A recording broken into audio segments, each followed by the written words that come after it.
एक निडर self dependent लड़की और बदतमीज सा एक लड़का जब टकराएंगे तो क्या इनके बीच मोहब्बत हो पाएगी। चलिए कुछ समय तक के लिए इस कहानी का भी हिस्सा बनते हैं। आपने जैसे मेरी पिछली कहानियों को प्यार दिया, उम्मीद करती हूँ इस कहानी को भी ज़रूर प्यार देंगे। ये कहानी आपको निराश बिल्कुल भी नहीं करेगी, क्योंकि कहानी बहुत ही इंटरेस्टिंग और एंटरटेनमेंट से भरी हुई है। सूर्य नारायण ठाकुर घर के मुखिया और अपने क्षेत्र के विधायक जो इस साल के ही इलेक्शन में बने हैं। इससे पहले उनके पूर्वज गांव के जमींदार थे, लेकिन उनके दादा के मरने के बाद जमींदारी खत्म हो गई थी। लोकतंत्र भारत में चारों तरफ फैल चुका था। तब उनके पिताजी गांव के सरपंच बने और जब सूर्य नारायण ठाकुर 25 साल के थे तो वो गांव के मुखिया का चुनाव जीते। पूरे क्षेत्र में इनका अलग ही रुआब था। इनके एक बेटा और एक बेटी है। इनके एक छोटा भाई है विजय नारायण ठाकुर। इनके दो बेटे हैं। सूर्य नारायण ठाकुर की पत्नी सुलोचना ठाकुर एक अच्छे और संपन्न परिवार से बिलोंग करती हैं, जिसका इन्हें हमेशा गुरूर रहता है।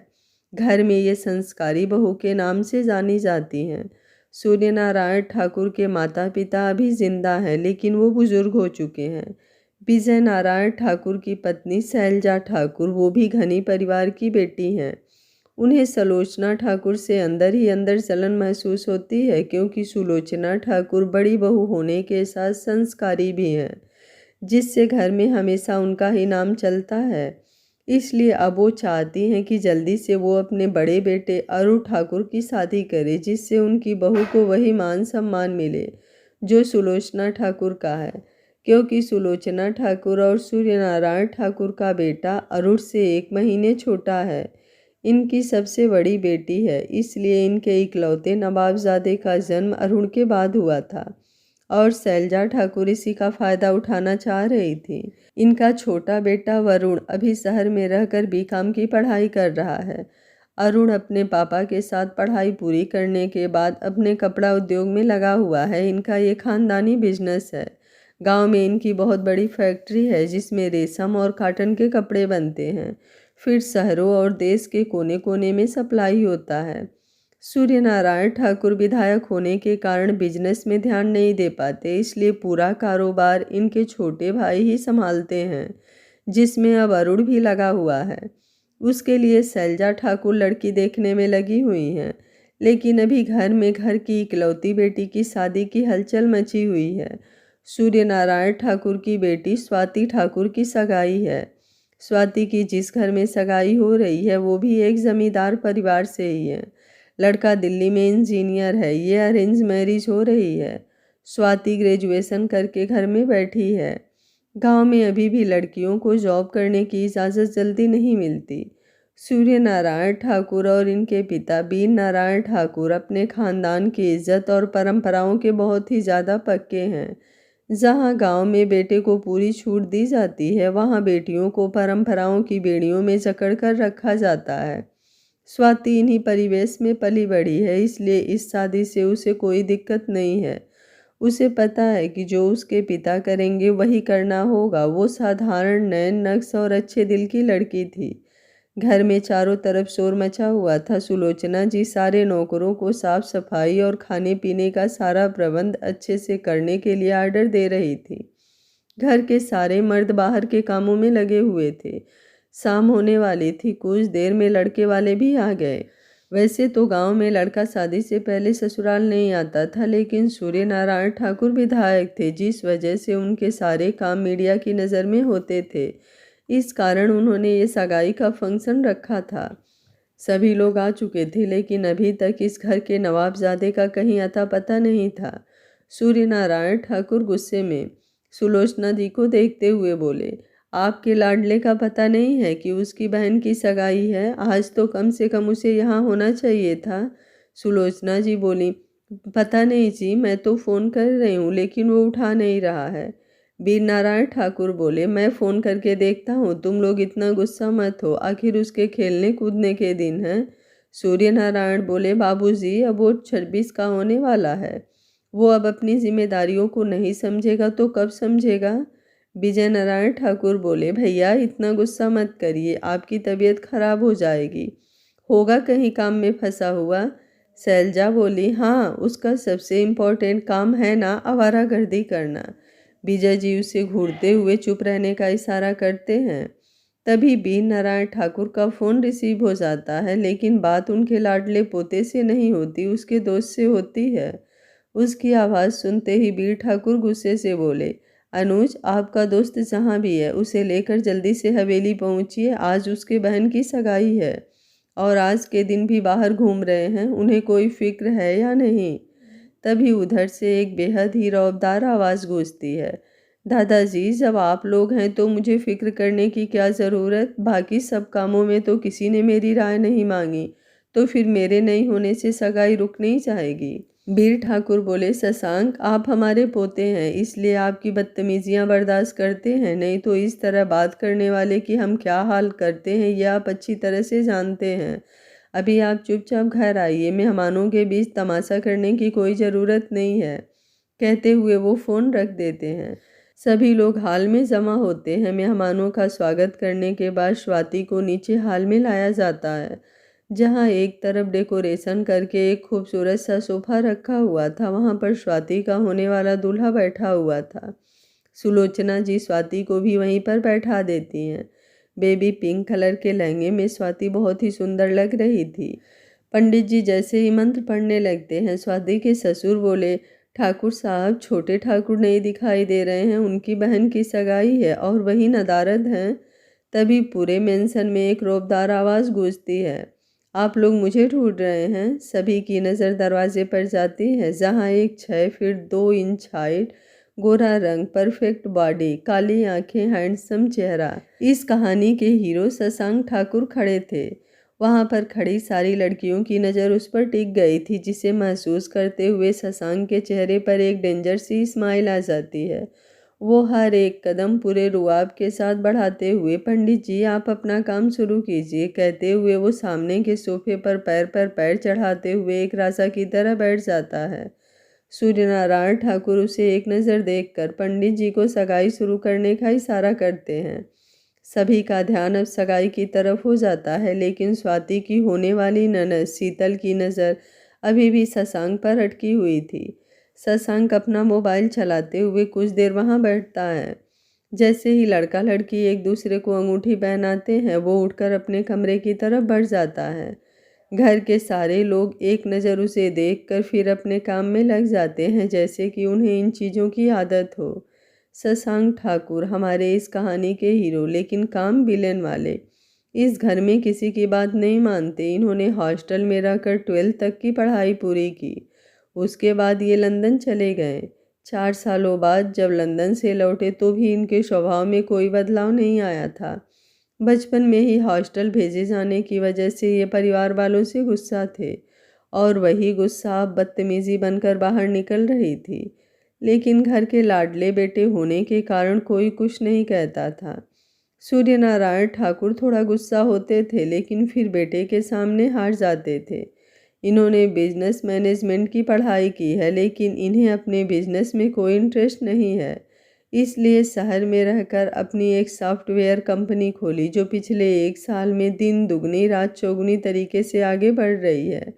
इनकी माँ और बहन इन्हें बहुत प्यार करती हैं। प्यार तो ये भी करते हैं, लेकिन जब गुस्सा हो जाते हैं तब ये किसी की नहीं सुनते। स्वाति की होने वाली फैमिली इन्हें पसंद नहीं थी, इसलिए वो सगाई से गुस्सा थे। लेकिन स्वाति की रजामंदी देने के बाद इन्होंने भी कुछ नहीं कहा। सगाई खत्म होने के बाद सुलोचना जी इनके कमरे में जाती हैं, जहां ये सोफे पर बैठे लैपटॉप पर कुछ करते हुए सिगरेट का कस भर रहे थे। सुलोचना जी बहुत ही नाराज आवाज में बोली, लल्ला, ये कैसी आदत लगा ली है। शशांक बिना उनकी बातों पर ध्यान दिए, आपको कोई काम था। सुलोचना जी बोली, मैं तो तुझे खाना खाने के लिए कहने आई थी, चलकर खाना खा ले। शशांक बोला, मैं दोस्तों के साथ बाहर खा कर आया हूँ, मुझे भूख नहीं है। सुलोचना जी आगे कुछ नहीं कहती हैं। वो कमरे से बाहर आ जाती हैं, लेकिन उनका मन उदास हो गया था। ऐसे ही दिन गुजर रहे थे। 1 महीने बाद स्वाति की शादी थी। एक दिन वीर नारायण ठाकुर शशांक को अपने कमरे में बुलाया। वहीं पर सूर्य नारायण ठाकुर और विजय ठाकुर भी थे। शशांक के बैठने के बाद वीर ठाकुर बोले, शशांक, आपका इस तरह 24 घंटे अपने आवारा दोस्तों के साथ घूमना शोभा नहीं देता। कुछ तो अपने पिता की इज्जत का ख्याल कीजिए, वो क्षेत्र के विधायक हैं।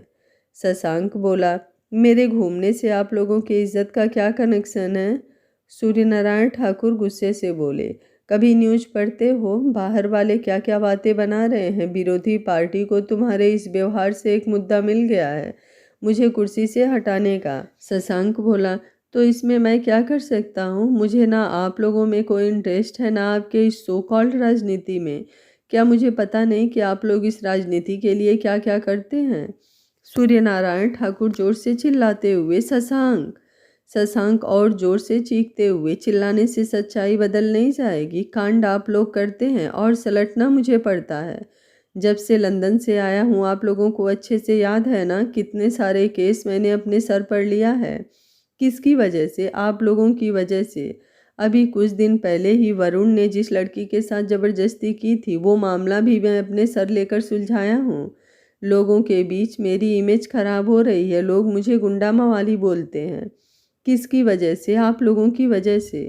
वीर नारायण ठाकुर थोड़ा शांत लहजे में, बेटा हम इन सब चीज़ों के लिए मना नहीं कर रहे हैं।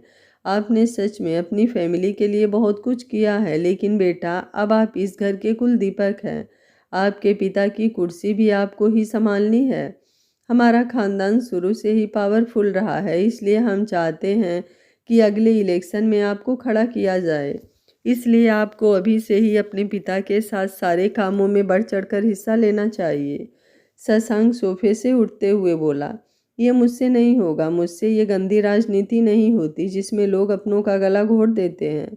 सूर्यनारायण ठाकुर बोले, पावर इसी तरह से नहीं आती। अगर हम अपने से नीचे के लोगों को दबाकर नहीं रखेंगे तो वो हमारे सर पर चढ़ जाएंगे। शशांक बिना कुछ कहे कमरे से बाहर निकल जाता है। विजय ठाकुर बोले, भैया अब क्या होगा? मैं तो कहता हूँ कि अरुण को ही राजनीति में उतार देते हैं, पार्टी को एक नया चेहरा मिल जाएगा। सूर्यनारायण ठाकुर, तुम्हारे दोनों बेटों में वो बात नहीं है जो मेरे बेटे शशांक में है। वीर ठाकुर बोले, सूर्य सही कह रहा है, तुम्हारे बेटों को लड़कीबाजी से फुर्सत मिले तब तो वो किसी तरह ध्यान दे पाए। वो तो अपना खानदानी बिजनेस है जिससे वो कम से कम बेरोजगार नहीं है। विजय नारायण ठाकुर अपना सर झुका लेते हैं। सूर्यनारायण ठाकुर बोले, बाबूजी अभी तो पार्टी को इतना जल्दी नए चेहरे की कोई ज़रूरत नहीं है, लेकिन इस वक्त एक पत्रकार मेरे पीछे पड़ गया है। पता नहीं कहाँ से वो हमारी खानदान की सारी जड़ें खोल खोल कर अखबार में छाप रहा है। मैं उसे खरीदने की कोशिश कर रहा हूँ, लेकिन कमीना बिकने को तैयार ही नहीं है। वीर नारायण ठाकुर बोले, तो सोच क्या रहे हो? उसे खत्म करवा दो। सूर्यनारायण ठाकुर बोले, सोचा तो मैंने भी यही था, लेकिन उसने मेरी कुछ वीडियो रिकॉर्ड कर ली है जिसमें मैं उसे धमकी दे रहा हूँ। जब तक वो सबूत मुझे नहीं मिल जाता मैं उसे खत्म भी नहीं करवा सकता। वीर नारायण ठाकुर बोले, 10 दिन शादी की शादी तक किसी तरह सब संभालो, उसके बाद मैं शशांक को समझाकर मैटर सॉल्व करवाता हूँ। उसके बाद सभी बाहर निकल जाते हैं। शशांक अपने दोस्तों के साथ गांव के नज़दीकी शहर में एक बार में बैठा हुआ था। सभी लड़के उसके गांव के ही थे, लेकिन एक लड़का जो उसका जिगरी यार था वो उसी शहर से था। वो उसके साथ हॉस्टल से ही उसका दोस्त था जिसका नाम अनुज था। जब सभी ड्रिंक कर कर के पूरे नशे में आ गए तब अनुज सबको संभालते हुए उनकी गाड़ी में बैठाकर अपने घर भेज दिया। फिर शशांक को लेकर शहर वाले फ्लैट में आ गया। 3 बेडरूम का फ्लैट जहां ये दोनों रहते थे। अनुज के माता पिता भी बिजनेसमैन थे, उनका दवा का होलसेल का दुकान था। अनुज उनका इकलौता बेटा था। बिजनेस में ध्यान देने की वजह से उन्होंने अनुज को हॉस्टल में पढ़ने के लिए भेज दिया, जहां पर उसकी दोस्ती शशांक से हो गई थी। अनुज थोड़ा जिंदा दिल और फ्लर्टी टाइप का लड़का था, लेकिन शशांक से उसकी दोस्ती गहरी थी। वो शशांक को कोई भी गलत काम करने से रोकता था। वैसे तो शशांक में कोई गंदी लत नहीं थी, लेकिन उसके अंदर गुस्सा इतना भरा था कि वो गुस्से में क्या कर रहा है उसे खुद नहीं पता चलता। ऐसे वक्त में अनुज उसे संभाल लेता। गांव के बाकी 3 दोस्त उसके चमचे थे जो उसके लिए काम करते थे। शशांक के घर पर किसी को भी उसकी कंपनी के बारे में मालूम नहीं था। सबको लगता था कि वो दिन भर केवल आवारागर्दी करता है। शशांक भी उन लोगों को चिढ़ाने के लिए जानबूझकर ऐसा दिखाता जैसे उसे कोई काम नहीं है। अनुज शशांक को उसके रूम में छोड़ने के बाद अपने रूम में चला गया। शशांक बेड पर लेटते ही गहरी नींद में सो गया। अनुज जब फ्रेश होकर आया तो एक बार शशांक को देखने उसके कमरे में आया। शशांक सो रहा था, लेकिन उसने अपना मोबाइल दोनों हाथों में पकड़े सीने पर रखा था। अनुज कमरे के चारों तरफ के दीवारों पर एक नज़र डालते हुए, पता नहीं तू जिसे दिल में बसाए बैठा है वो ख्वाब है या हकीकत। पता नहीं उस ऊपर वाले से बस इतनी ही अरदास है कि वो उसे तेरी ज़िंदगी में जल्द से जल्द भेजे, जो तुम्हारे अंदर भरे हुए गुस्से को निकाल कर प्यार भर दे।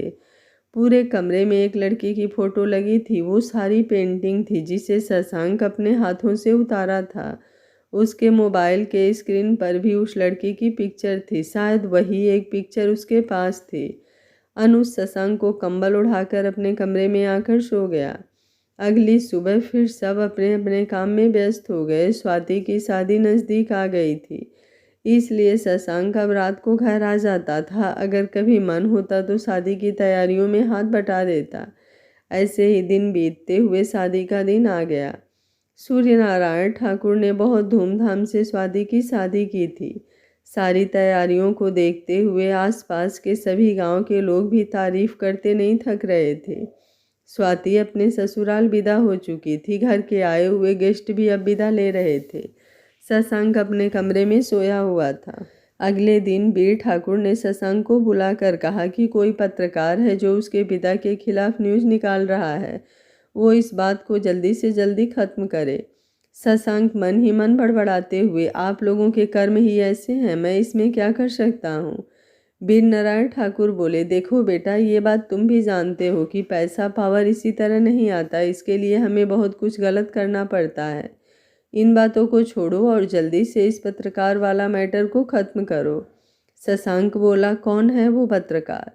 वीर ठाकुर एक तस्वीर टेबल पर रखते हुए, इसका नाम सुनील जायसवाल है। ये शहर में रहता है, लेकिन इसका पैतृक ज़मीन अपने गांव के बगल वाला गांव ही है। इस वक्त वो अपने गांव में ही मिलेगा। शशांक बोला, ठीक है, मैं देखता हूँ। कहते हुए वो तस्वीर को एक नज़र देख बाहर निकल जाता है।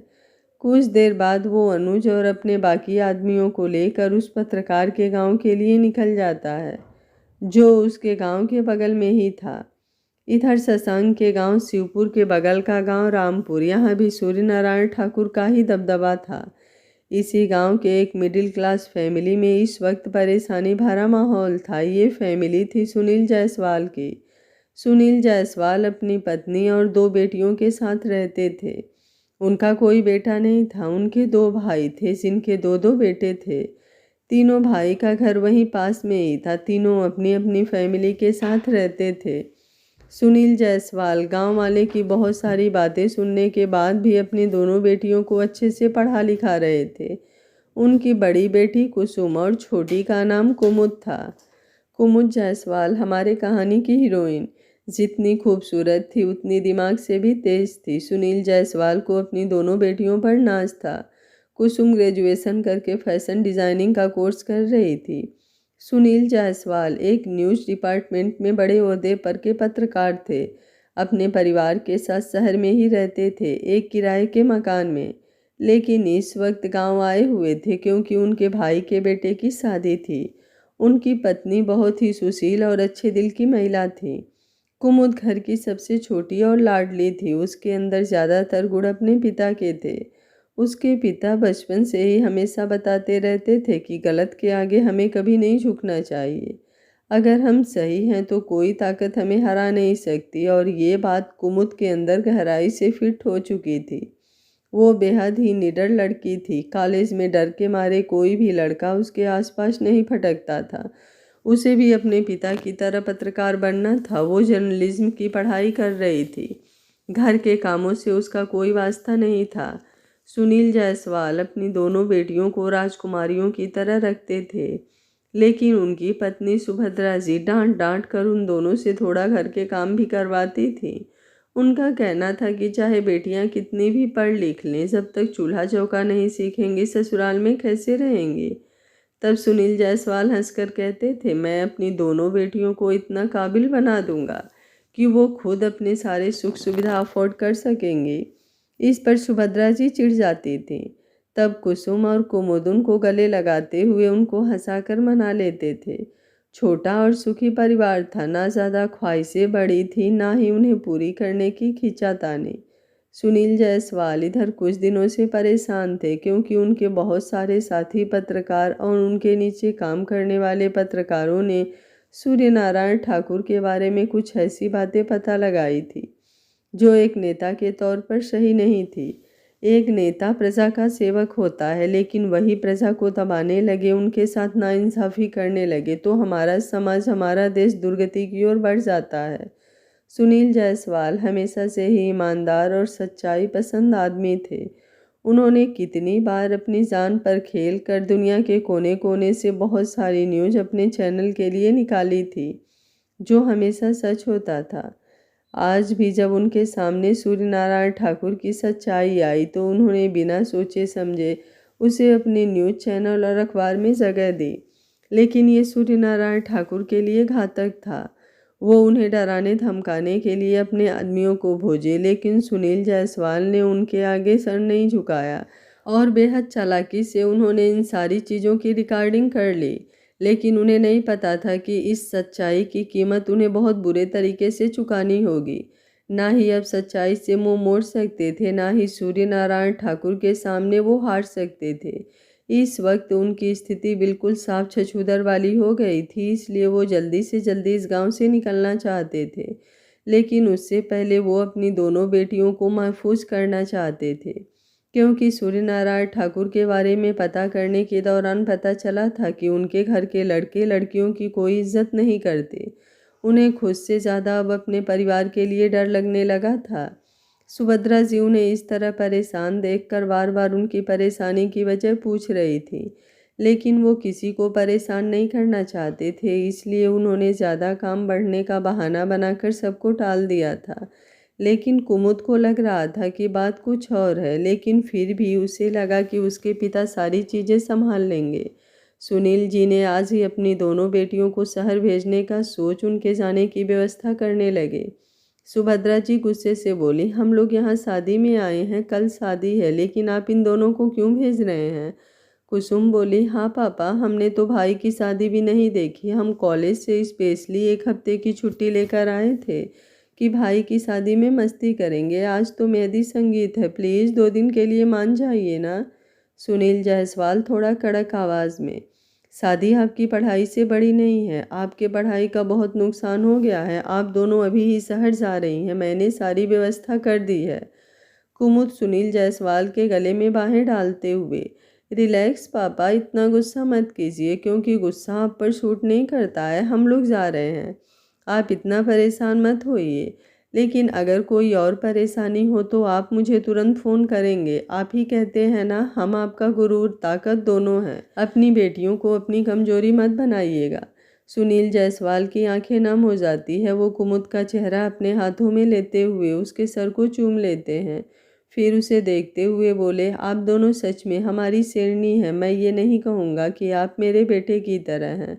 आप मेरी बेटियां हैं जो कभी कमज़ोर नहीं होंगी, हर मुश्किल का डटकर सामना करेंगी, चाहे जैसी भी परिस्थिति हो। गलत के सामने ना कभी हारेंगी, ना कभी झुकेंगी, चाहे वक्त पड़ने पर खुद को खत्म ही क्यों ना करना पड़े। सुभद्रा जी बोले, आप कैसी बातें कर रहे हैं? सुनील जायसवाल बोले, चलिए छोड़िए इन बातों को, आप दोनों जल्दी निकल यहाँ से निकलिए। कुमुद और कुसुम दोनों को प्रणाम करके बाहर खड़ी ऑटो में बैठ जाती हैं। उनका सारा सामान पहले ही सुनील जायसवाल गाड़ी में रखवा चुके थे। जैसे ही उनकी गाड़ी उनके दरवाजे से निकलती है, 4-5 बड़ी बड़ी गाड़ियां धड़ाधड़ उनके दरवाजे पर आकर रुकती हैं। सुनील जायसवाल और सुभद्रा जी दरवाजे पर खड़े थे। वे गाड़ियों को देखकर हैरान हो जाते हैं। सुनील जायसवाल को कहीं ना कहीं इस बात का पता तो था ही, लेकिन अब उन्हें थोड़ा सा सुकून था कि उनकी बेटियां यहाँ नहीं है। गाड़ी रुकते ही बीच वाली गाड़ी से एक लंबा चौड़ा शख्स अपनी शानदार पर्सनालिटी के साथ बाहर निकलता है।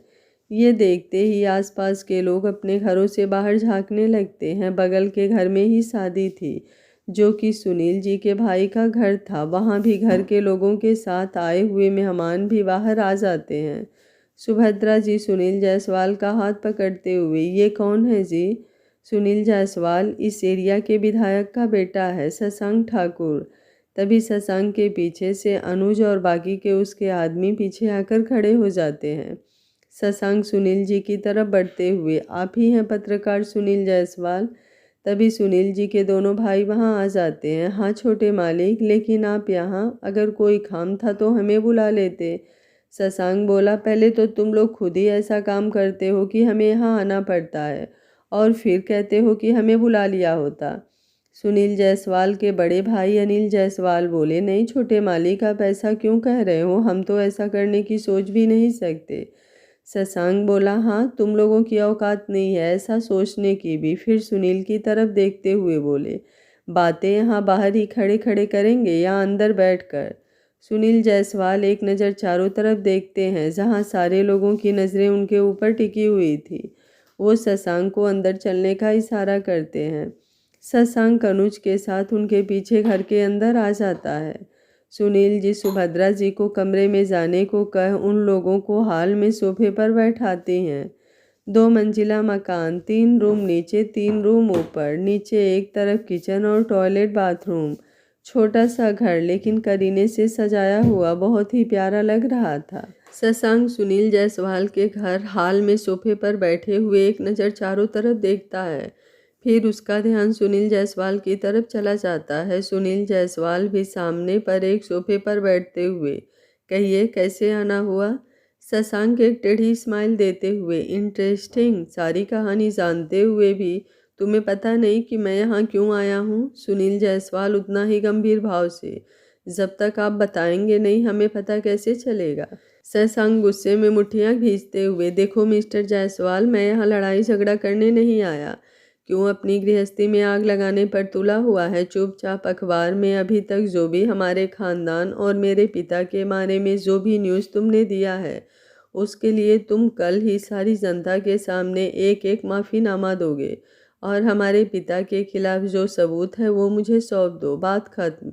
सुनील जायसवाल मुस्कुराते हुए, वैसे लोग सही कहते हैं तुम्हारे खानदान के बारे में, तुम भी तो उन्हीं के जैसे हो। आपने जो भी कहा हमने सुना, बस बात खत्म।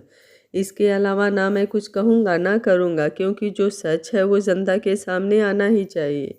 शशांक ये सुनते ही गुस्से से अपनी बंदूक निकालकर सुनील जायसवाल के ऊपर तानते हुए, लगता है तुम्हें अपनी ज़िंदगी प्यारी नहीं है, इसलिए मेरे सामने खड़े होकर इतना बकवास कर रहे हो। अनुज जल्दी से शशांक को पकड़कर पीछे खींचते हुए, क्या कर रहा है यार? हम मामला सुलझाने आए हैं, बढ़ाने नहीं। शशांक उसकी पकड़ से छूटते हुए, तो समझा इस बुढ़े को, नहीं तो मुझे इसका भेजा उड़ाते हुए देर नहीं लगेगी। तभी सुभद्रा जी, जो कमरे के दरवाजे से सारी बातें देख और सुन रही थी, शशांक को गन निकालते देख डर जाती हैं। वो जल्दी से आकर सुनील जी को पीछे करते हुए, क्यों इनसे दुश्मनी मोल ले रहे हो? इनको जो चाहिए वो दे दीजिए, आप जानते हैं ना उनके सामने हम कुछ भी नहीं। सुनील जायसवाल बोले, कोई भी इंसान छोटा बड़ा अपने व्यवहार से बनता है। धन दौलत तो ऐसी चीज़ है जो आज है कल नहीं, लेकिन लोगों को इसी का घमंड हो जाता है। लेकिन आज तक सुनील जायसवाल केवल सच्चाई का साथ दिया है और आगे भी देगा। सुनो शशांक ठाकुर, तुमसे जो बनता है वो करो, लेकिन मैं नहीं तुम्हारे सामने झुकने वाला। शशांक गुस्से में कुछ बोलता, तभी दरवाजे से एक लड़की अंदर आते हुए, पापा। सुनील जायसवाल के साथ सबकी नज़रें उस लड़की की तरफ चली जाती है, जहां अभी कुछ देर पहले सुनील जायसवाल बिना किसी डर के शशांक ठाकुर के सामने खड़ा था। वहीं अपनी बेटी कुसुम को देखते ही उसके चेहरे पर परेशानी आ गई। वो जल्दी से उसका हाथ पकड़कर कमरे में ले जाते हुए बोला, आप यहाँ क्या करने आई हैं? मैंने तो आप लोगों को शहर जाने के लिए कहा था। कुसुम बोली, पापा आप इतना गुस्सा क्यों हो रहे हो? ये तो मेरा मोबाइल छूट गया था, इसलिए मैं आधे रास्ते से लौट कर आई हूँ। सुभद्रा जी बोली, आधे रास्ते से मतलब कुमुद कहाँ है? दोनों पति पत्नी के चेहरे पर डर और परेशानी साफ साफ दिख रही थी। कुसुम बोली, पापा कुमुद वहीं आधे रास्ते के पास अपनी जो आम का बगीचा है वहीं रुकी हुई है। आप तो जानते ही उसे ये पेड़ पौधों से कितना लगाव है। मैं जल्दी से मोबाइल लेकर चली जाऊंगी। सुनील जायसवाल सुभद्रा जी को जल्दी से उसका मोबाइल लाने को कहते हैं। सुभद्रा जी ऊपर वाले कमरे में जल्दी से जाकर मोबाइल लेकर आते हैं। बाहर शशांक अनुज को गुस्से से घूरते हुए, तुमने मुझे रोका क्यों? कोई मैं उसका सच में मर्डर नहीं करने वाला था, बस उसे डरा कर अपना काम निकलवाना चाह रहा था। अनुज बोला, जब काम सीधी उंगली से हो जाए तो उंगली टेढ़ी करने की क्या ज़रूरत?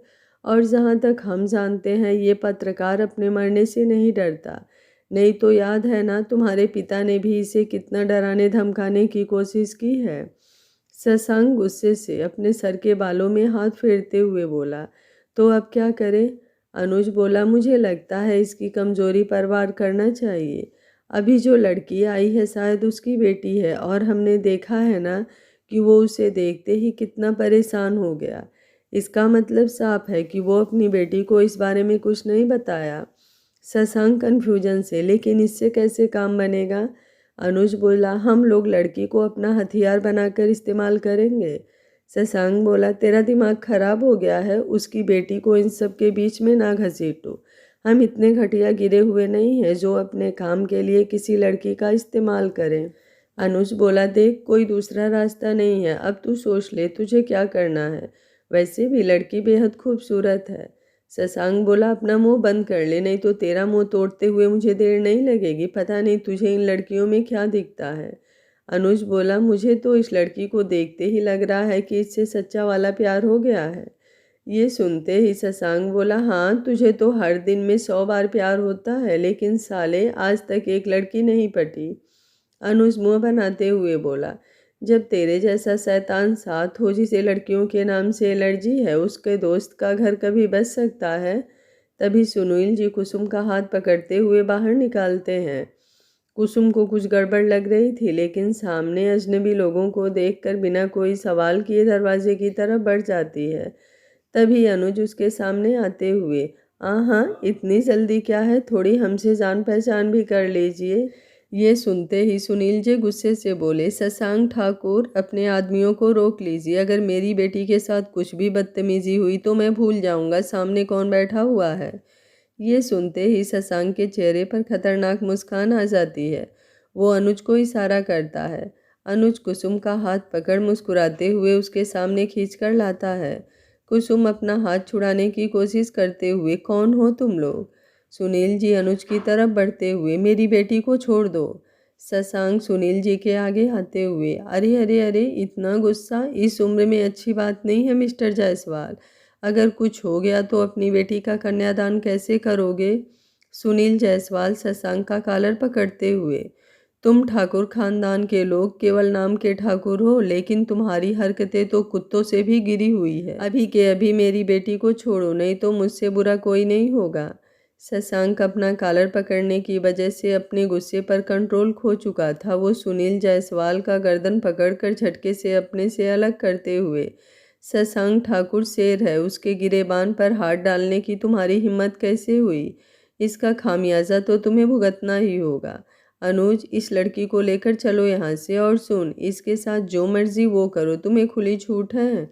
तभी सुभद्रा जी शशांक के पैर पकड़ते हुए, बेटा हम अपनी सारी गलतियों की माफ़ी मांगते हैं, प्लीज़ मेरी बेटी और मेरे पति को छोड़ दो, तुम्हें जो चाहिए वो तुम्हें मिल जाएगा। तभी कुसुम गुस्से से चिल्लाती हुई बोली, माँ आपको इस कमीने के पैर पकड़ने की कोई ज़रूरत नहीं है। लगता है इन दोनों ने लड़कियों को अपने पैर की जूती समझ रखा है, लेकिन ये भूल गए हैं कि यही जूती जब सर पर पड़ती है तो भरी महफिल में इन मर्दों को नामर्द बना देती है। कहते हुए एक लात अनुज के पेट पर मारती है। अनुज अचानक हुए इस वार से संभल नहीं पाता और वो नीचे ज़मीन पर गिर जाता है। उसका हाथ उसके पेट पर था। कुसुम वहीं पर पड़ा एक गुलदस्ते का वास उठाकर शशांक के हाथ पर फेंक देती है, जिससे सुनील जी का गला छूट जाता है। सुनील जी धरती पर बैठकर खांसने लगते हैं। सुभद्रा जी उनका पीठ सहलाने लगती है। कुसुम अपनी आग उगलती हुई आंखों से शशांक की तरफ देखती हुई, तूने गलती कर दी ठाकुर, मेरे पापा पर हाथ उठाकर, लड़कियों की तरफ बुरी नज़र डालकर। शशांक गुस्से भरी नज़रों से, दीपक बुझने से पहले बहुत फड़फड़ाता है, वही फड़फड़ाहट तेरे अंदर है, लेकिन मैं शशांक ठाकुर हूँ जिसे तुमने हल्के में ले लिया है। कुसुम बोली, ये तो तुझे पता चल ही गया होगा कि तू क्या चीज़ है और मैं क्या चीज़ हूँ। तभी अनुज खुद को संभाल कर उठते हुए, अरे यार क्या खाती हो जो इतनी जोर से मारा? कुसुम अनुज की तरफ देखते हुए, आइंदा से किसी लड़की को छूने से पहले मेरा चेहरा अच्छे से याद रखना। तभी शशांक फोन करके अपने आदमियों को अंदर आने को कहता है। उसके सारे आदमी बाहर ही खड़े थे। कुसुम अंदर आते वक्त इस पर ज़्यादा ध्यान नहीं देती। उसे लगा था कि चाचा के घर शादी है तो कोई वीआईपी गेस्ट आए होंगे। कुसुम अपने पापा की तरफ बढ़ते हुए उन्हें उठाकर सोफे पर बैठाती है।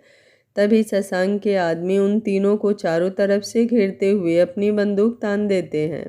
ये देख सुभद्रा जी डर जाती हैं। डर तो सुनील जी को भी लग रहा था, लेकिन अपने परिवार के लिए। शशांक अनुज को इशारा करता है, लेकिन अनुज अब डर के मारे आगे नहीं बढ़ रहा था। लेकिन शशांक के गुस्से भरी नज़रों को देखकर वो आगे बढ़ते हुए, देखो लड़की, हमारी तुम लोगों से कोई दुश्मनी नहीं है, बस तुम्हारे पिता के पास कुछ ऐसी चीज़ें हैं जो हमें चाहिए।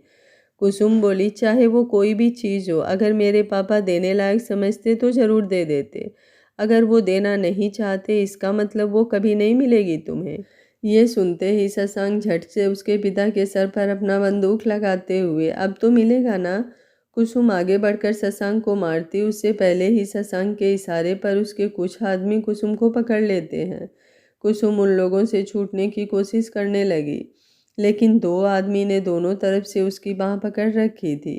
सुभद्रा जी और सुनील जी के सर पर बंदूक तनी हुई थी। शशांक अपने आदमियों को कुसुम को वहां से ले जाने का इशारा कर देता है। सुनील जी चिल्लाते हुए बोले, देखो मेरी बेटी को छोड़ दो, तुम्हारी दुश्मनी मुझसे है तो मुझे मारो। शशांक बोला, मेरी दुश्मनी किसी से नहीं है, बस मुझे वो सबूत चाहिए और कल तुम्हारा माफ़ीनामा। जैसे ही ये चीज़ें होंगी तुम्हारी बेटी तुम्हारे पास आ जाएगी, तब तक ये मेरे पास रहेगी, कहते हुए वहाँ से निकल जाता है। उसके आदमियों ने कुसुम के दोनों हाथ बांध दिए थे और उसके चेहरे पर भी कपड़ा बांध दिया था, जिससे उसे कुछ नहीं दिख रहा था। अनुज शशांक के साथ गाड़ी में बैठते हुए, मैंने तो केवल उस लड़की के सर पर बंदूक रखकर डराने को कहा था, तू उसे लेकर जा रहा है। शशांक बोला, तुझे क्या लगता है मैंने कुछ गलत किया? इस लड़की ने एक पल में ही पासा पलट दिया था। अनुज बोला, बात तो तेरी सही है, लेकिन शशांक बोला, लेकिन वेकिन कुछ नहीं। हम इस लड़की के साथ कुछ गलत नहीं करेंगे, बस उस पत्रकार को डराने के लिए इसे कल तक अपने कैद में रखेंगे। जैसे ही वो माफ़ीनामा न्यूज़ में दे देगा, हम सबूत लेकर इसे सही सलामत छोड़ देंगे। उन लोगों के जाते ही सुनील और सुभद्रा जी बदहवास हो जाते हैं। सुनील जी के सीने में अचानक से दर्द उठता है और वो फर्श पर गिर जाते हैं। सुभद्रा जी की हिम्मत भी जवाब दे जाती है। उन लोगों के जाते ही सुनील के दोनों भाई भी जल्दी से घर के अंदर आते हैं। सुनील जी को ऐसे देख वो भी घबराते हुए उनके पास आते हैं। सुभद्रा जी रो रो कर उन्हें उठाने की कोशिश करने लगती हैं। अनिल बोले, हमें हॉस्पिटल ले जाना पड़ेगा। वो जल्दी से अपने बेटे को गाड़ी निकालने को कहते हैं। सुनील जी का छोटा भाई प्रवीण अनिल के साथ ही सुनील को उठाकर लेकर आते हैं। कुछ ही देर में वे लोग गांव के सरकारी अस्पताल में पहुंचते हैं। डॉक्टर इमरजेंसी देखते हुए उन्हें एडमिट करते हैं, लेकिन वहां पर पूरी सुविधा उपलब्ध नहीं थी, इसलिए डॉक्टर से जो भी बन पड़ता है वो इलाज करने के बाद अपने हाथ खड़े कर देते हैं। वो उन्हें शहर जाने को कहता है क्योंकि सुनील जी को हार्ट अटैक आया था। तत्काल के लिए दवाइयाँ और ऑक्सीजन मास्क लगाकर उनकी स्थिति स्टेबल की गई थी। कुमुद को फुलवारी घूमते हुए बहुत ज़्यादा देर हो जाती है। घड़ी में टाइम देखती है तो लगभग 1 घंटे हो चुके थे। वो खुद से बातें करते हुए बोली, जरूर दी ने पापा को शादी में रहने के लिए मना लिया होगा, लेकिन कम से कम फ़ोन करके तो बता सकती थी। वो अपना फ़ोन निकाल कर कुसुम को फ़ोन करती है, लेकिन कुसुम का मोबाइल हाल में ही गिरा हुआ था। घर पर कोई नहीं था, इसलिए कोई कॉल रिसीव नहीं होता। कुमुद 2-3 बार ट्राई करती है, लेकिन वही जवाब आ रहा था, इसलिए कुमुद अपने पापा के फ़ोन पर फ़ोन करती है, लेकिन उनका फ़ोन भी हाल में ही था। अब कुमुद परेशान हो उठती है, उसे कुछ अजीब सा लगने लगता है। वो वहाँ से पैदल ही घर की तरफ निकल जाती है। वहाँ से घर पैदल 15-20 मिनट की दूरी पर था। वो जैसे ही घर पहुँचती है, घर का दरवाज़ा खुला हुआ था। सारी चीज़ें अस्त व्यस्त थी। हाल में ही एक वास टूटकर बिखरा हुआ था। ये देख कुमुद के दिमाग के खतरे की घंटी बजने लगती है। वो बाहर निकलकर जल्दी से अपने चाचा के घर जाती है। वहाँ से पूछताछ के दौरान उसे आधी अधूरी बातें पता चलती है, लेकिन इस वक्त पूरी बात जानने से ज़्यादा ज़रूरी अपने पापा के पास पहुँचना था। वो जल्दी से अपने चाचा की साइकिल उठाकर हॉस्पिटल की तरफ निकल जाती है। जैसे ही वो हॉस्पिटल पहुंचती है, उसके पापा को एम्बुलेंस में रखा जा रहा था। ये देखकर वो दौड़ते हुए उनके पास आती है। सुभद्रा जी उसको देखते ही उसे गले से लगाकर रोने लगती हैं। कुमुद अपनी माँ को संभालते हुए, माँ क्या हुआ है? सुभद्रा जी रोते हुए, वे लोग कुसुम को उठाकर ले गए, तुम्हारे पापा ये बर्दाश्त नहीं कर पाए। कुमुद बोली, कौन लोग माँ? सुभद्रा जी कुछ कहती उससे पहले ही अनिल जी बोले, चलो जल्दी से सब बैठो, हमें जल्दी से शहर के हॉस्पिटल पहुंचना है। सुभद्रा जी कुमुद के साथ एम्बुलेंस में बैठ जाती हैं, जहां एक सीट पर सुनील जी को ऑक्सीजन मास्क लगाकर लेटाया गया था। आगे सुनील के भाई बैठ जाते हैं। वो अपने बेटों को घर पर सारी चीज़ें देखभाल करने को कहकर शहर के लिए निकल जाते हैं। कुमुद इस वक्त चुप रहना ही बेहतर समझती है, क्योंकि उसके माँ की भी हालत सही नहीं लग रही थी। वो अपनी माँ को गले लगाए उनकी पीठ सहला रही थी, लेकिन उसकी आंखें इस वक्त आग उगल रही थी। वो मन ही मन अपने पिता के चेहरे को देखते हुए, पापा मैंने पहले ही कहा था, अगर कोई बात है तो आप मुझे बता सकते हैं। काश आप पहले बता देते तो जो आज हुआ शायद वो नहीं होता। लेकिन कोई बात नहीं, मेरे परिवार की तरफ आंख उठाने वालों की ऐसी हालत करूंगी कि फिर वो किसी की तरफ आंख उठाने के काबिल नहीं रहेगा। लगभग 1 घंटे बाद वे लोग शहर पहुंचते हैं। डॉक्टर ने शहर के हॉस्पिटल में फ़ोन करके पहले ही डॉक्टर को सारी बातें समझा दी थी, जिस वजह से ज़्यादा दिक्कत नहीं होती है। वहां पहुंचते ही सुनील जी को एडमिट कर लिया जाता है। कुमुद सुभद्रा जी को भी डॉक्टर से नींद का इंजेक्शन लगवा कर वहीं एक कमरा लेकर उन्हें सुला देती है। सुनील जी के दोनों भाई बाहर कॉरिडोर में बैठे हुए थे। कुमुद उनके पास आते हुए, बड़े पापा, चाचा, क्या आप लोग हमें बता सकते हैं कि क्या हुआ था, कौन थे वो लोग? अनिल जी बोले, बेटा वे लोग बहुत ही पावरफुल हैं, तुम इन सब से दूर रहो। कुमुद बोली, बड़े पापा मैंने पूछा कौन थे वो लोग? प्रवीण जी बोले, हमारे क्षेत्र के विधायक सूर्य नारायण ठाकुर का बेटा शशांक ठाकुर आया था। पता नहीं भैया से उनकी क्या बात हुई, उसके बाद उनके आदमी कुसुम को ले गए। हम लोग घर के बाहर ही थे, क्योंकि उनके आदमी हमें अंदर नहीं जाने दे रहे थे। उन लोगों के जाने के बाद जैसे ही हम घर के अंदर गए, भैया ज़मीन पर गिरे हुए थे। कुमुद एक बार अपने होठों पर वो नाम बड़बड़ाते हुए, शशांक ठाकुर। फिर वो उन लोगों की तरफ देखते हुए, कहाँ रहते हैं वो लोग? अनिल जी बोले, हमारे गांव के बगल का ही गांव सीपुर में उनकी हवेली है, लेकिन बेटा तुम इन सब से दूर रहो। सुनील के होश आने पर हमें पूरी बात पता चल जाएगी और हम जल्दी ही कुसुम को भी छुड़ा लेंगे। कुमुद गुस्से से अपनी मुट्ठियां भींचते हुए, मुझे मेरी दीदी के पास जल्दी पहुंचना होगा, लेकिन कैसे? इस वक्त वो गुस्से में अपना होश नहीं खो सकती थी, लेकिन इतना तो तय था, शशांक ठाकुर के लिए उसके दिल में नफरत भर चुकी थी। वो अपने पापा को होश में आने का वेट करने लगती है, क्योंकि कुसुम का सही पता वही बता सकते थे। और वो बात भी कि आखिर क्या हुआ था। उसे इतना तो विश्वास था कि कुसुम कमज़ोर नहीं है, कोई उसके साथ गलत नहीं कर सकता, लेकिन उसे थोड़ा डर भी था, कहीं कुसुम कमज़ोर पड़ गई या उसे कोई नशा या दवाई देकर बेहोश कर दिया गया तो 100 तरह के ख्याल उसके दिमाग में चल रहे थे। अब उसे अपने पिता के परेशान होने का कारण समझ आ रहा था। लगभग 1 घंटे बाद डॉक्टर बाहर आते हैं। कुमुद बोली, डॉक्टर मेरे पापा कैसे हैं? डॉक्टर बोले, खतरा टल गया है, लेकिन उन्हें होश में आने में थोड़ा टाइम लगेगा, हमने अपने अंडर ऑब्जर्वेशन में रखेंगे। कुमुद हाँ में सर हिला देती है। डॉक्टर आज के दिन का दवा और बाकी इलाज सबका बिल क्लियर करने को कहता है। कुमुद काउंटर पर जाकर सारी चीज़ें क्लियर करवाती है। उसके पास इस वक्त इतना पैसा नहीं था, इसलिए वो अपने चाचा से कुछ पैसे लेकर काम करती है। कुमुद बोली, बड़े पापा घर में भी अभी शादी है, वहाँ भी बहुत सारे काम होंगे, आप लोग घर जाइए, मैं यहाँ पर हूँ। अनिल जी बोले, बात तो सही है बेटा, लेकिन तुम्हें अकेला इस तरह छोड़कर हम लोग कैसे चले जाएं? प्रवीण जी बोले, भैया आप जाइए, मैं कुमुद के साथ यहीं रुकता हूँ। अनिल जी बोले, चलो ठीक है। उसके बाद वो घर के लिए निकल जाते हैं। कुमुद भी अपने चाचा को वहीं रहने को कहकर उनके साथ घर से कुछ ज़रूरी सामान और पैसे लेने के लिए गांव चली आती है। घर पहुंचकर वो एक नज़र चारों तरफ देखती है, फिर अलमारी में से कुछ पैसे, अपना ज़रूरी सामान और अपने पापा का कार्ड लेकर हॉस्पिटल की तरफ निकल जाती है। हॉस्पिटल में बैठकर वो लैपटॉप पर सूर्यनारायण ठाकुर के बारे में सर्च करने लगती है, जिसमें बहुत सी बातें पता चलती है। उसके पापा ने जो न्यूज़ दी थी वो भी आर्टिकल देखती है, जिसमें लिखा था कि सूर्यनारायण ठाकुर विधायक बनने के लिए जनता के बीच बहुत सारे पैसे बांटे थे। उनका चरित्र भी कुछ साफ नहीं था। उनके खानदान के सारे मर्द का बाहर अफेयर चलता था, ऐसी ही कुछ बातें लिखी हुई थी। कुमुद शशांक ठाकुर को सर्च करती है, लेकिन उसकी कोई तस्वीर उसे नहीं मिलती।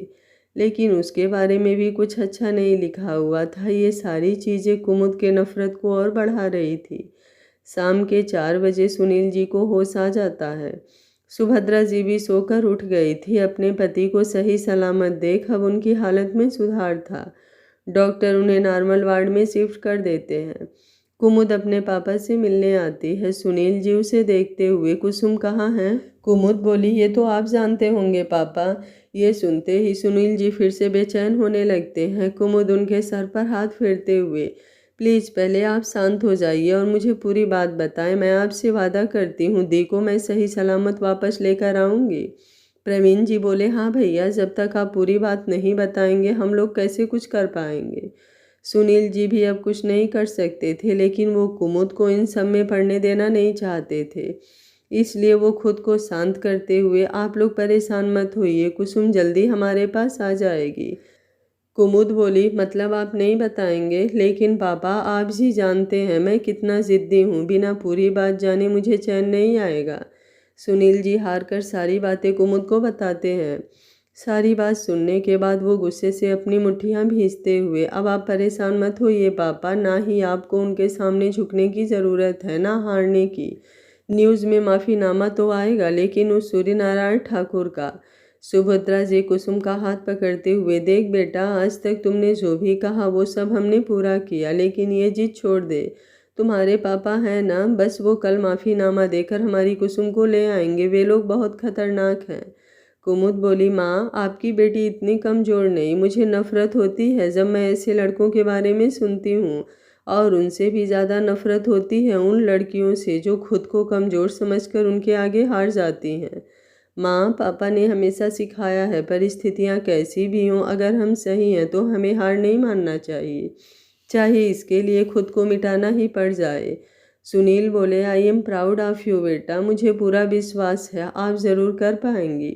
सुभद्रा जी बोली, ये आप क्या कह रहे हैं? आप इसे समझाने की जगह इसे उस दलदल में भेज रहे हैं।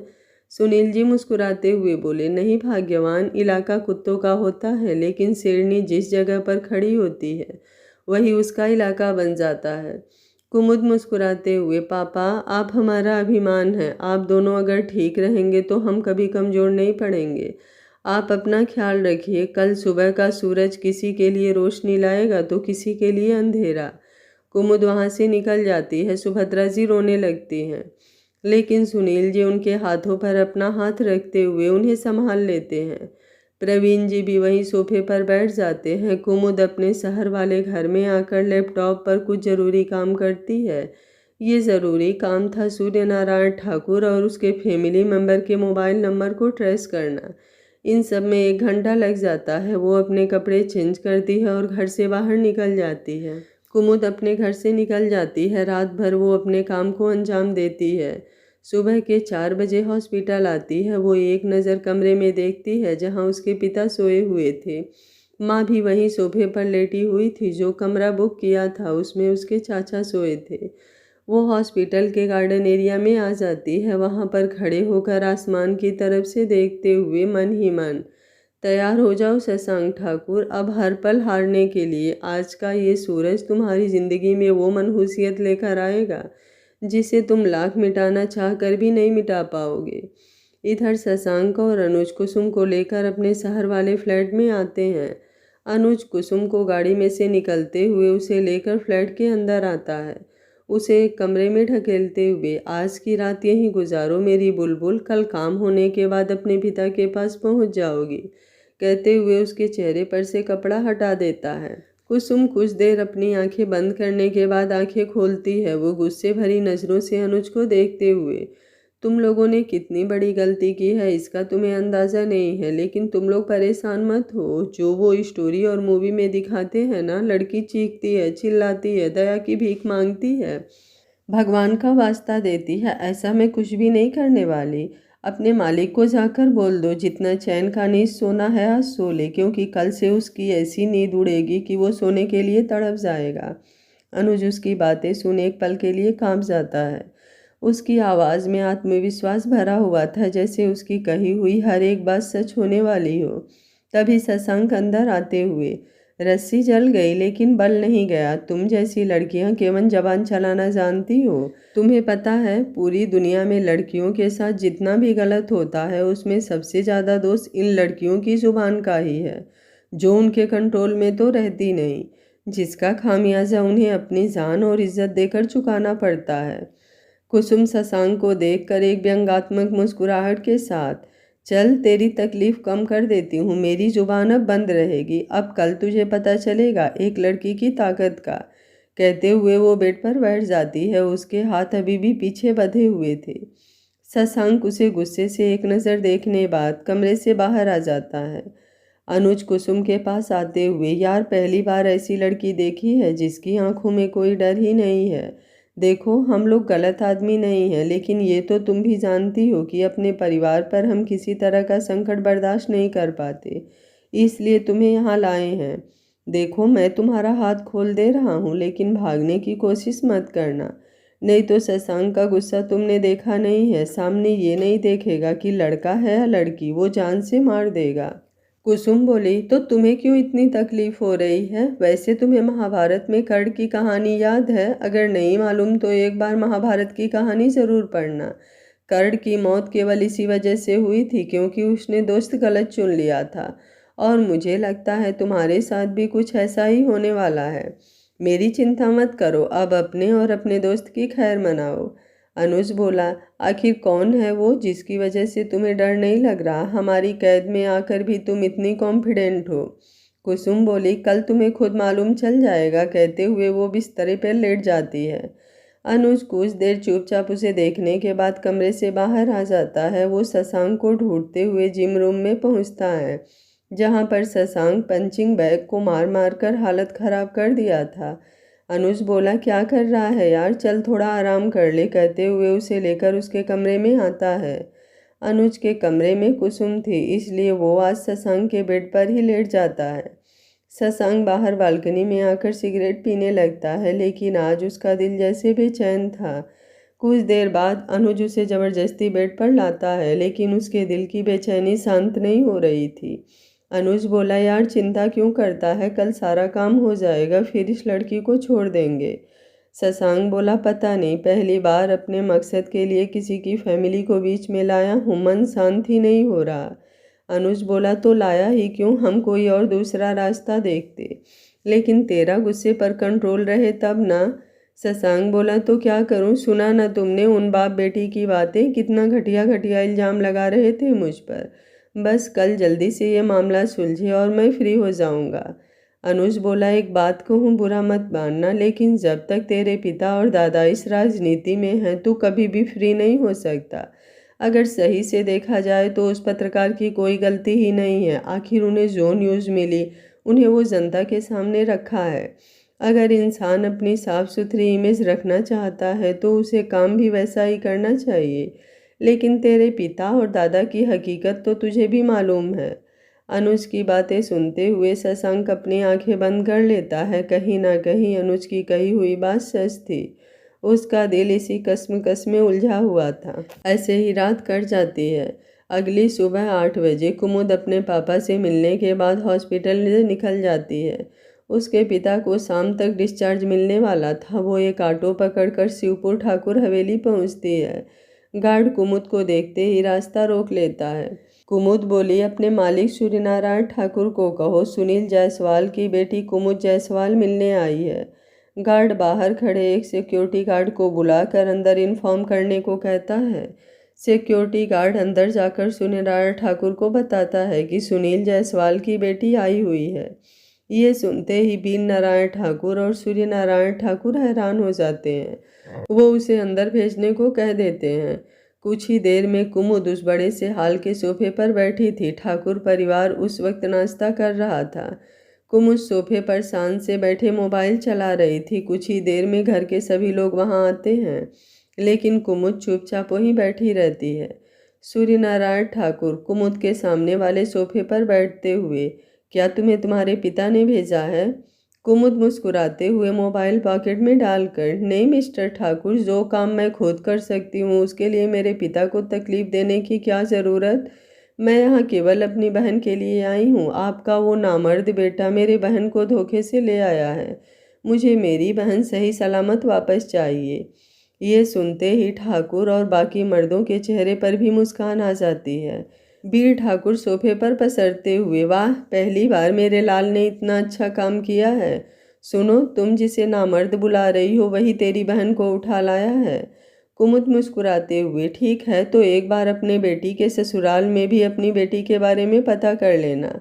ये सुनते ही सूर्य नारायण ठाकुर गुस्से से बोले, तेरी औकात नहीं है मेरी बेटी के नाम लेने के बारे में सोचने की। कुमुद हंसते हुए बोले, औकात किसकी क्या है ये तो तुम्हें अभी पता चल जाएगी। एक बार अपनी बेटी के यहाँ फ़ोन तो कर लो, और दूसरी बात, एक बार अपने घर के बाहर भी झांक लेना। ये सुनते ही सुलोचना जी जल्दी जल्दी स्वाति को फ़ोन लगाने लगती हैं, लेकिन उसका फ़ोन नहीं लग रहा था। वो परेशान हो जाती हैं। ये देखकर घर के सारे मर्द के चेहरे पर भी परेशानी की रेखाएं उभरने लगती हैं। विजय हाल के बाहर देखते हुए, भैया बाहर मीडिया भी आ गई है, वो अंदर आने के लिए धक्का मुक्की कर रही है। ये सब सुनते ही वीर ठाकुर और सूर्य नारायण ठाकुर के होश उड़ जाते हैं। कुमुद शैलजा ठाकुर को इशारा करते हुए, एक गिलास पानी मिलेगा क्या? वो क्या है ना, शायद आपके यहाँ मेहमानों की खातिरदारी नहीं की जाती, लेकिन मुझे बहुत प्यास लग रही है। ये सुनते ही सूर्य नारायण ठाकुर बोले, आखिर तुम चाहती क्या हो? क्या किया है मेरी बेटी के साथ? कुमुद बोली, वही जो तेरे बेटे ने मेरी बहन के साथ किया। अब तुम सोच लो तुम्हें क्या चाहिए। सूर्य नारायण ठाकुर बोले, मुझे नहीं मालूम मेरा बेटा तुम्हारी बहन को कहाँ लेकर गया है। कुमुद बोली, बेवकूफ़ समझ के रखा है मुझे क्या? चल जल्दी से अपने बेटे को फ़ोन लगा, और अगले आधे घंटे में मेरी बहन अगर सही सलामत यहाँ नहीं आई तो तेरी बेटी की बोटी बोटी नोच कर कुत्तों को खिला दूंगी और उसका लाइव वीडियो पूरी मीडिया में दिखाऊंगी। बहुत शौक है ना तुझे अपनों से नीचे को दबाने का, लेकिन तू भूल गया, एक चींटी जब अपने पर आ जाए तो हाथी को भी मार सकती है। तू तो फिर भी गीदड़ है। वीर ठाकुर बोले, लड़की जबान को लगाम दे। क्या तुझे तेरे माँ बाप ने अपनों से बड़ों का तमीज़ करना नहीं सिखाया? कुमुद बोली, मेरे माँ बाप ने केवल अच्छे लोगों के सामने तमीज़ करना सिखाया है, बाकियों के सामने जो जैसा है वैसा ही करना सिखाया है। मेरे पेशेंस की लिमिट चेक मत करो, और जो कहा है वो जल्दी करो। तभी सुलोचना जी अपने दामाद को फ़ोन लगाती हैं, लेकिन उधर से कहा जाता है कि स्वाति नहीं मिल रही। ये सुनते ही सबकी रही सही उम्मीद भी खत्म हो जाती है। मरता क्या ना करता, सूर्य नारायण ठाकुर जल्दी से शशांक को फ़ोन करते हैं। शशांक देर रात सोने की वजह से अभी तक सो रहा था। मोबाइल बजते ही वो इरिटेट होते हुए कॉल रिसीव करता है, लेकिन सूर्य नारायण सिंह की आवाज़ सुनते ही उसकी नींद भाग जाती है। वो उठकर बैठते हुए बोला, क्या हुआ डैड? सूर्य नारायण ठाकुर बोले, तुम्हें मामला सुलझाने को कहा था, उलझाने को नहीं। तूने उस पत्रकार की बेटी को क्यों उठाया? शशांक गुस्से से बोला, आप लोगों ने ही तो कहा था मैटर सॉल्व करने को, इसलिए चिंता मत कीजिए। आज वो पत्रकार न्यूज़ में माफ़ीनामा भी दे देगा और हमारे खिलाफ सबूत भी। सूर्य नारायण बोले, ऐसा कुछ नहीं होने वाला। तू जल्दी से जल्दी उस लड़की को लेकर हवेली पहुंचो। यहाँ पर उसकी बहन मीडिया को बुलाकर हंगामा मचा रही है। शशांक जोर से चिल्लाते हुए, क्या? सूर्य नारायण ठाकुर बोले, जो कहा है वो कर, अगले आधे घंटे में तू हवेली में होना चाहिए। कहते हुए वो फ़ोन कट कर देते हैं। फिर कुमुद की तरफ देखते हुए, देखो कुछ देर में तुम्हारी बहन आ जाएगी, तुम इस मीडिया वाले को यहाँ से हटाओ। कुमुद बोली, ये मीडिया तो तभी जाएगी जब मेरी बहन मेरे पास आ जाएगी। सभी बैठकर इंतजार करने लगते हैं। किसी को कुछ समझ नहीं आ रहा था कि वो क्या करे, लेकिन इन सब में अरुण की नज़र कुमुद की खूबसूरती पर टिक गई थी। इधर शशांक गुस्से से अपना मोबाइल फेंकते हुए, ये क्या आफत है? अनुज बोला, बात क्या हुई है जो इतना गुस्सा हो रहा है? शशांक बोला, उस पत्रकार की दूसरी बेटी भी है, वो हवेली पहुंचकर मीडिया को लेकर हंगामा कर रही है। डैड जल्दी से जल्दी इस लड़की को लेकर आने को बोले हैं। अनुज बोला, वाट, किसकी हिम्मत हो गई जो हवेली पहुंच गई? शशांक बोला, मेरे पास टाइम वेस्ट करने के लिए नहीं है, जल्दी से इस लड़की को लेकर हवेली चलना है, नहीं तो मामला और बिगड़ जाएगा। तू जल्दी से इसे लेकर आ, तब तक मैं फ्रेश हो जाता हूँ। अनुज हाँ में सिर हिलाते हुए कमरे से बाहर आता है। कुसुम के रूम में आते हुए देखता है कि कुसुम बालकनी में बैठी हुई है। अनुज बोला, चलो हमें घर चलना है। कुसुम मुस्कुराते हुए बोली, लगता है तुम लोगों का बुलावा आ गया। अनुज हैरानी से उसे देखते हुए, तुम्हें कैसे मालूम? कुसुम बोली, मैंने तो कल ही तुम लोगों को कहा था, आज से अपनी बर्बादी के दिन शुरू कर दो। अनुज थोड़ा डरते हुए, तुम्हारी बहन क्या पुलिस में है? इस बात पर कुसुम की जोर से हंसी छूट जाती है। अनुज चिढ़ते हुए, कोई जोक नहीं मारा है। कुसुम बोली, चलो वहाँ चलकर ही तुम्हें पता चल जाएगा, मुझे तो चिंता अब मेरे पॉकेट मनी की हो रही है। अनुज को कुछ समझ नहीं आता। शशांक बाहर निकलते हुए, जल्दी चलो, लेट हो रहा है। कुसुम ये सुनकर मुस्कुरा देती है। तीनों गाड़ी में बैठकर हवेली के लिए निकलते हैं। शशांक अपने गुस्से से भरी आवाज़ में, लगता है पत्रकार को अपनी बेटियों से कोई प्यार नहीं है। एक बेटी को उसके आंखों के सामने से उठा लाया, फिर भी दूसरी बेटी को भेज दिया है। कुसुम बिना कुछ बोले बाहर की तरफ देखती रहती है, लेकिन उसके होठों की मुस्कान अनुज और शशांक से छिपी नहीं थी। उन दोनों को अंदर ही अंदर अब गुस्सा आ रहा था। खैर 45 मिनट में वो हवेली पहुंचते हैं। बाहर मीडिया का जमावड़ा था, इसलिए वो लोग उसको पीछे के गेट से अंदर आते हैं।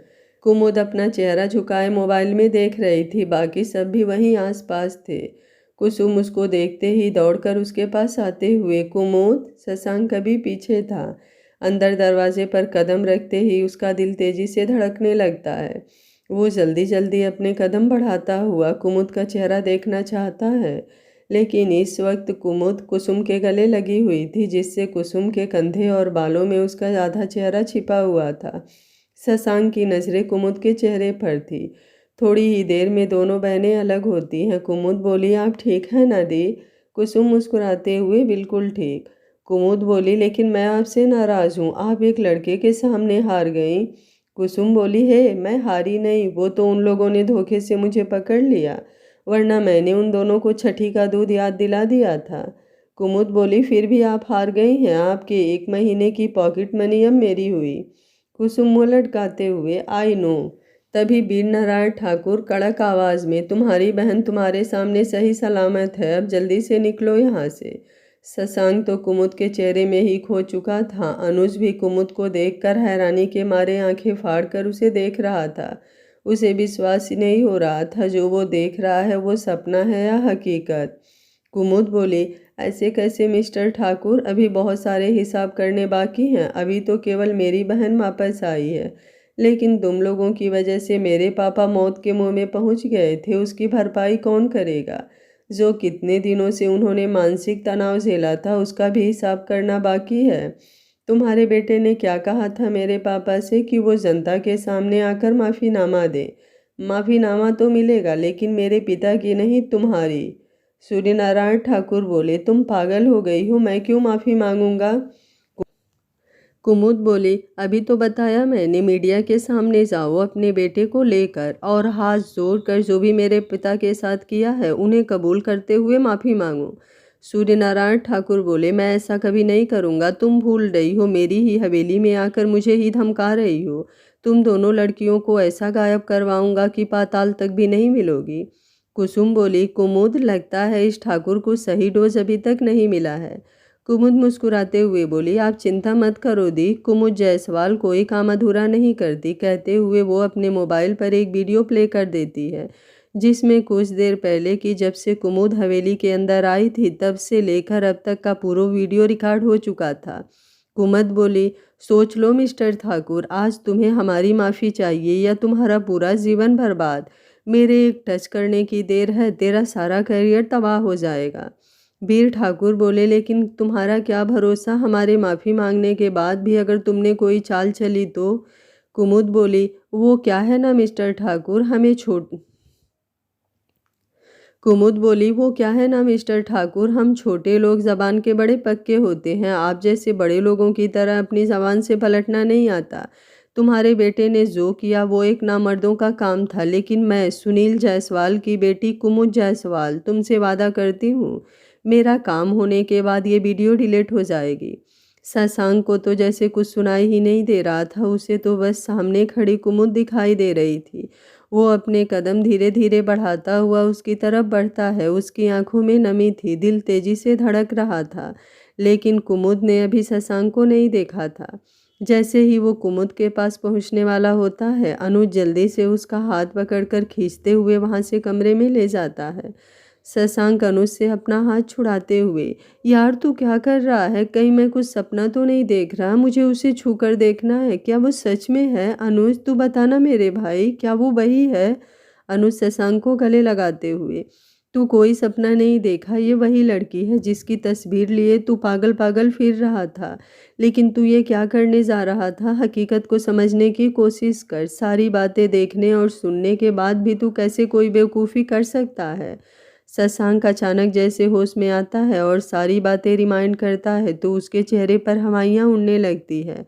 वो अपने कमरे में रखे सोफे पर धम से बैठ जाता है।